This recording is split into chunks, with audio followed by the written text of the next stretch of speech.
the window. And as far back as 1956, the Eastern State House of Assembly legislated on this. And there's a law, there's an existing legislation against discriminating anybody under the guise of being an Usu or that, because these are some of the inherited traditional religious practices.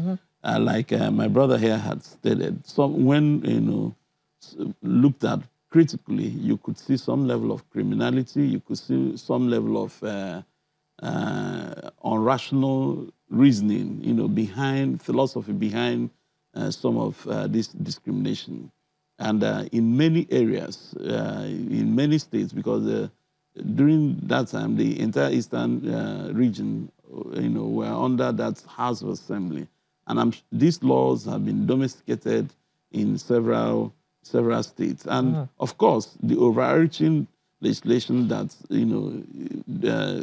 fights this is the fundamental human rights as enshrined in our Constitution. Because in this 21st century, there is no reason, there's no rational philosophy to discriminate against anybody based on some of these things. And like was pointed out properly by the traditional ruler, most of the people today that are discriminated against or described as Susu or Uhu or whatever caste system that you could identify them with, many, many generations down the line from those who had, fiscal interface with this system. So it has no, but like he pointed out, if I had several experiences because I engage with young people, I speak about issues about marriage, I speak about issues about relationships and all that.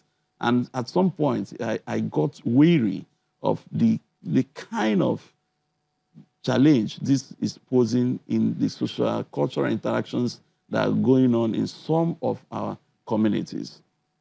But like he said, what you find out is some blanket denial, some level of hypocrisy, as it were, in many places.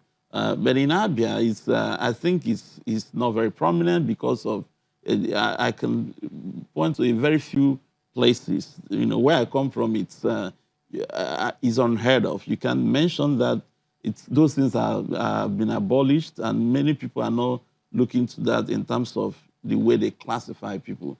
But I noticed that there are still many communities in Igbo land where these very obnoxious and wicked, what I call wicked practices are going on. And, even looking at it from rational human thinking, you will just see some guys at some point in history decided to create certain templates to eliminate people from either positions or inheritance and all that. And they create all kinds of things. It's still happening today, even in modern day. Maybe under another name. But I think it has something to do with obnoxious practices that are not consistent with human nature. Your Highness, the traditional institution is considered the custodian of the history and traditions of the people. When Joseph was talking, he mentioned how sometimes he run to, it was a traditional ruler that was telling the suitors that came for that young lady that she's an Usu. How are your colleagues handling this? If you're saying that many want it to end, are they willing to let go of these traditional, are they stuck to that benefits that come from it? Because some of them use that, you said so, some of them use the opportunity to get more wives or property for themselves. Well, you see that everything has expiry date. Looking at the time this thing started, it was overdue to be expired. And that was why I abolished it in my own community. We got that later. So, and it is because of what I may call superstitious belief. They believe that there may be repercussions, reaction from the deity, that if you do this, there may be some reaction from there that may not be palatable to you. Yes. And that instills fear in most people. Could you believe, even in my own community, the first graduate we had was an Usu. The first graduate in the community was an Usu, but who has not been recognized, even given chieftaincy title. Those days, they have been treated like, even apartheid is better than if you be called an Usu. So the type of discrimination that's leveled against those people is unheard of. When you say you abolished it in your community, how did you do that? Was it by royal decree, or were there processes that you had to go through? Did you call back all the Sioux people from your community? Were they apologized to? Were their lands restored? And all of that? Okay, that will now take me back. Be patient with me. Let me be very detailed. We don't have keep too it as much short as time. possible. Okay. All right. It started in 2009 when I was the village chairman. So one of them, who's supposed to be the village head, was not allowed to be. See, one of the things that they suffer. They don't take titles. They are not recognized in the community. So he was supposed to be our village head, but he was denied that position. So we were in a village gathering, just by the libation from the palm wine, I denied him that.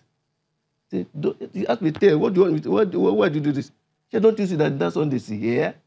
And that's on the second to him. So because he was on Usu, he wasn't allowed to be a village head. So he now said, "Let it be with you people, the Christians." That was what he said to me. So, in fact, I regretted my action, but the deed had been done. So, later, as God will have it anyway, my community, Rete, got the autonomous community in 1996. But I've not gotten an ESE for 17 years. I retired from 1st June 2013. Invariably by that same 2013, June 28th, I became the ace of the community and was coronated by the Archbishop of Owerri, Bishop Obinna, AJV Obinna. So after my coronation, right there at the altar, the word came back to my memory. Say, "Let it be with you people, the Christians." So that was this action was taken about this, but I didn't know how to begin. So it was the day I came after morning mass. The word came back to me again, 6th of September. So I had to go to the church because one of our parish priests told me. Just hold your thoughts. We'll come back to Okay. from that point All right. after a moment. Please don't go away.